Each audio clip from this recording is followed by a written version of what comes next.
Have you ever felt fear so pure that you would rather cease to exist than to experience it for 1 second longer? No? Then you're lucky, because it is not nice. Not nice at all. So not nice that it makes not nice things look nice. If you do think that you have experienced this fear, then you're wrong. Trust me. Allow me to tell you what true fear is. It is not a simple emotion that causes one to cower in the corner. It is not a simple feeling that causes one to squeeze out a turtle head into their budgie smugglers. No. The sort of fear that I am talking about is much worse. It is the type of fear that causes you to shut your eyes and pray that they never have to see the light of day again. It is the type of fear that causes your bowels to evacuate all of its contents onto the floor. Have you ever experienced that? Have you ever dropped a log in the middle of the street out of pure fear? Have you ever been so scared that your anal sphincter loses all control and allows molten hot sloppage to evacuate from your anus? No? Then you do not know fear. I was enrolled at one of the best universities in America, the University of Wibble. Being one of the best universities in the country, it was also one of the most expensive. My parents weren't the most well off, so I had to get a part-time job to help make ends meet. There weren't a lot of jobs going around campus, but one day I managed to get a job as a pizza delivery guy. One day, during my first week of work, I was asked by my manager, let's call him Uncle Trout Biscuit, to deliver 3 extra-large pizzas to the outskirts of town. Not a problem. I had been to this area of town on numerous occasions before. However, I shouldn't have been so blasé, for little did I know that soon my life would be changed forever. I arrived in a quaint little part of town, the sort of place that you would never expect to find any sort of trouble. I slowly drove along the road looking for the house number 13.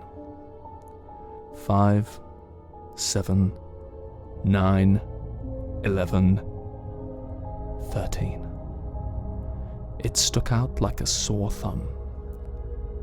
Amongst rows and rows of beautiful, picturesque houses with beautifully trimmed lawns was a derelict, rotting, wooden house that looked as though it hadn't been stepped into in years. This had to be some sort of joke, surely. A prank, if you will. A jape. Nobody could live there. It had to be nonsense. Hogwash. Bilge water. Taradiddle. Nobody could possibly bunkum. Claptrap. Hooey. Flim-flam. Not even a rancid little tramp would be caught dead in there. But Uncle Trout Biscuit's pizza had one rule. You must deliver the pizza within 20 minutes, or the money comes out of your salary. This rule ruined my life. I stepped off my penny-farthing bike and slowly began making my way towards the rotting house. A very old house. It is not ordinary house. There's something definitely different about this house. Dripping down from the top floor window was a dark, sticky-looking liquid. It looked like blood. Scattered around the front lawn were used needles, bloody knives, and used adult nappies. Not only that, but I could hear a low groaning coming from inside the house. It sounded almost human, but not quite. My hairs stood on end, as did my tackle, 12 inches long and pointing towards my doom. I reached the door and rang the doorbell. Ding dong. ding-dong. And that was when I heard it.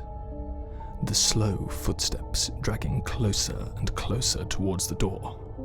I was petrified. I could not move a muscle. The groaning was also becoming louder and louder. It was human, and it was angry.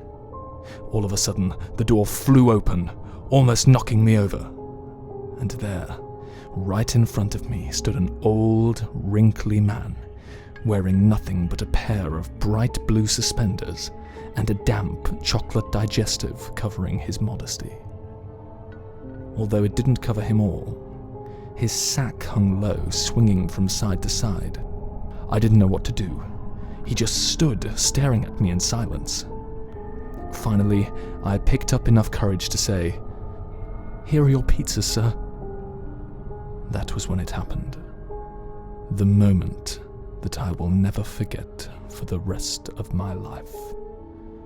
The old man slowly opened his mouth, and in a voice that sounded as though it hadn't spoken for years, he said, "You want the house across the road. This is number 12. I threw the 3 pizza boxes directly at the man's face, and I ran. I ran as fast as I could. My erect member was waving from side to side and was neatly mowing the man's overgrown lawn as I went. I jumped onto my penny farthing bike and drove away, flipping the old man the bird as I did. He was their friend, and he betrayed them. He was their friend. Toodaloo.